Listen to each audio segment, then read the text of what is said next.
I'm Bernie Bro, and I want to discuss the race toward White House for November in regard this time to Joe Biden's possible running mate and how it could relate as a path toward victory. And I say this as somebody who's not too keen on Joe Biden and plans to vote for the Green Party. But I'm going to go and put on my partisan blinders temporarily and think in terms of being a left wing Democrat exclusively, wanting a Democrat to unseat Donald Trump and finding the ideal candidate that could complement the Biden ticket that could push Biden toward the left. And I'm going to start with the three what I would call the three, in my view, three obvious choices. And it seems like Elizabeth Warren, Stacey Abrams, and Kamala Harris are all like top contenders.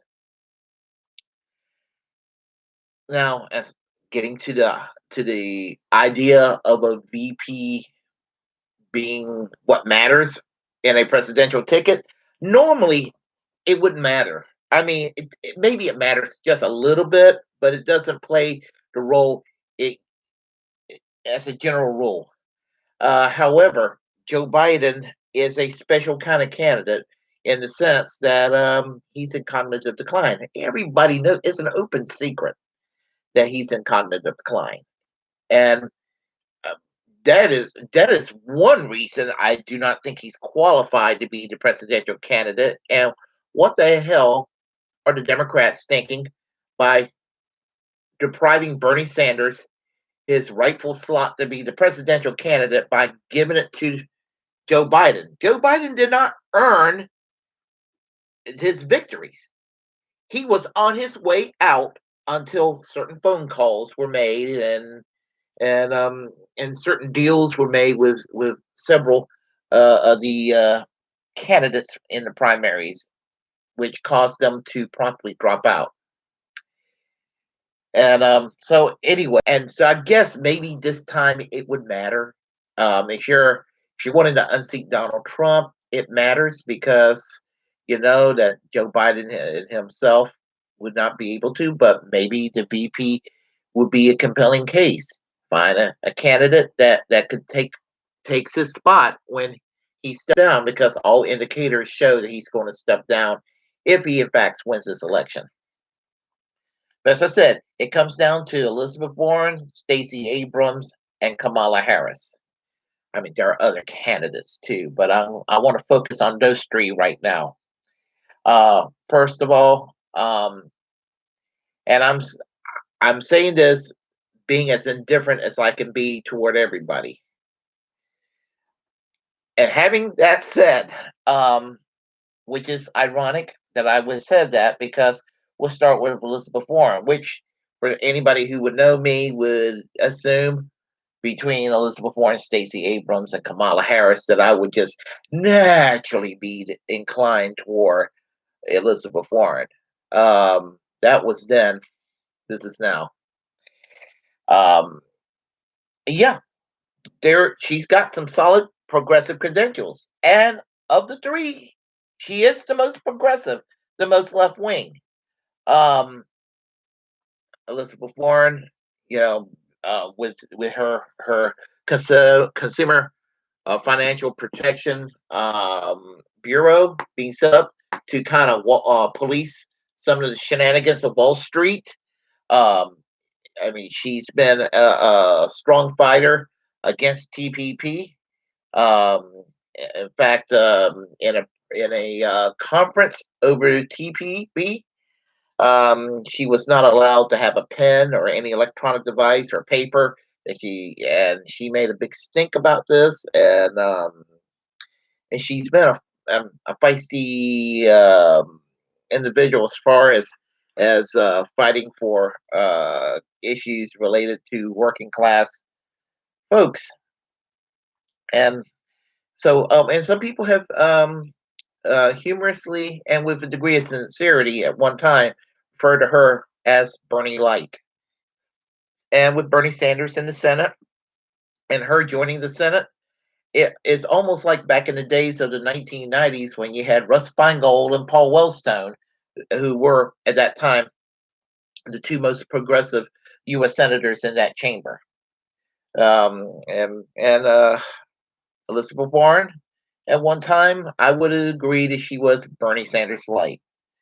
Um, Here's the thing about her: if Joe Biden chooses her, thinking, "Well, this will win some of the Bernie Sanders folks over," think again.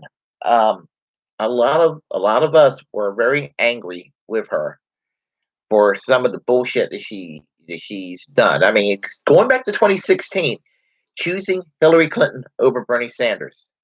Now, um, I can let it slide by because uh, she was thinking she could become a BP to Hillary Clinton at that time or have a spot in the administration. I still disagree, and I'm still angered that she chose Hillary Clinton over Bernie Sanders, but I can let it slide by considering that people, when they're offered something, the human nature aspect in us forego our principles at times. So I could let it slide by if that would have been her only thing. When she ran in 2020, it was kind of okay that she was a friendly competitor to Bernie Sanders at first. And there was a couple of debates where they were really teaming up together, um, showing up those corporate sellouts in the primaries. All those corporate sellouts who were trying to be Bernie light and doing a very bad job of this. So, as I said, there were things that were kind of promising about Elizabeth Warren, but then all of a sudden she decided to play the identity politics, and several months ago, insinuated that Bernie Sanders made a misogynist remark about why women could not be president. Really, Bernie Sanders has been a staunch advocate of women's equality all his life, and nobody's going to believe for one fucking second that Bernie Sanders is a misogynist, and she pulled the sexism card on him. Um, and then there were other issues even prior to that. Her waffling on Medicare for all, which I don't think is a strong, passionate issue for her, and she may not even fully understand it. And it's an Americanism. It's an Americanism. People in America, they know that other countries have universal health care. They don't know what kind of a system. They just, I mean, they don't know the nuances like the NHS in Great Britain being overtly socialized medicine, or Canada's Medicare system, which is basically national health insurance, or the hybrid system that they have in places like Holland and in Germany. A lot of Americans don't know about these nuances, and she is one of them. But then, when all the centrists started dropping out prior to one of the later on Super Tuesdays, um, Elizabeth Warren stayed in the race, and it harmed Bernie Sanders in Massachusetts. And Bernie Sanders got fucked over because Barack Obama made a few phone calls and convinced Pete Buttigieg and Amy Klobuchar to drop out. And Elizabeth Warren just stayed in the race to hurt Bernie Sanders. It's no wonder many of us Bernie bros refer to her as a snake. And then she sat on her ass, and then finally, it's in a way, as a final fuck you to Bernie Sanders, she went and endorsed Joe Biden. If they think that you could throw Elizabeth Warren and make us Bernie bros and Bernie Sanders supporters happy, guess again, she's just an angel whisper of being almost Hillary Clinton, and that is an insult to Elizabeth Warren to be a Hillary Clinton in my perception, from my perspective. So, um, Elizabeth Warren as the VP, it will not work. Now let's go with another candidate, Stacey Abrams of Georgia. She was a former member of the General Assembly in Georgia in the 89th district. And in 2018, she ran for governor of Georgia, and was narrowly defeated by Brian Kemp, the former Secretary of State of Georgia. Now, I'm gonna tell you, from get go, I would tell you she doesn't need to be VP because uh, she's not she's not progressive enough, and she will not win over people who supported Bernie Sanders. Um, Here's the thing: she's she's a corporate centrist. She's a bland, generic Democrat, very generic. I don't know what third party options I would have had in Georgia had I lived in there in 2018. If I would have had a Green Party option, I would have voted Green Party, or if there was nothing but Democrat Republican, I would have just hold my breath and probably voted for her, but with not any great enthusiasm.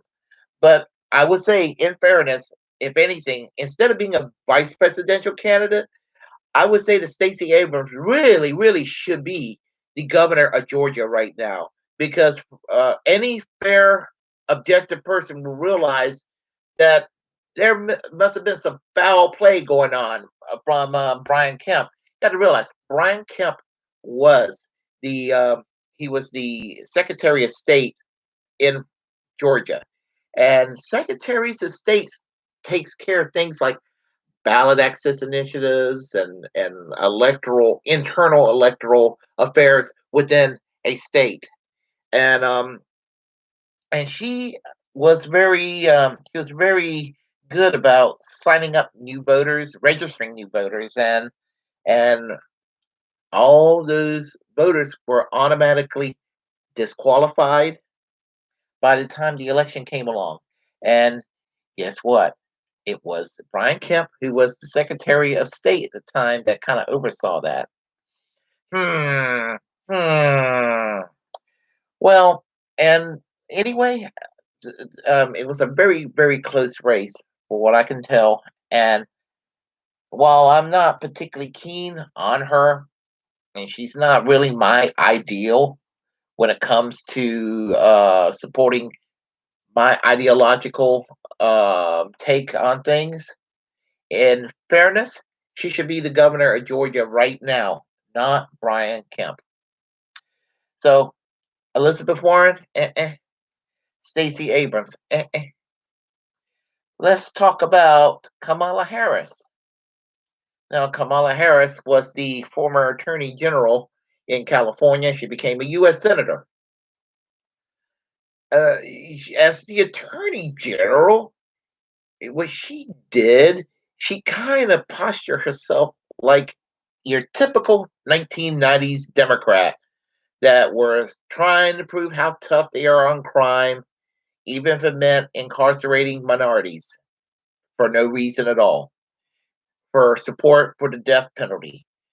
Her strong fight against marijuana, instead of trying to work toward legalizing it or working toward having it so that people who are convicted of nonviolent drug offense, that they should not be extremely punished and have their lives fucked.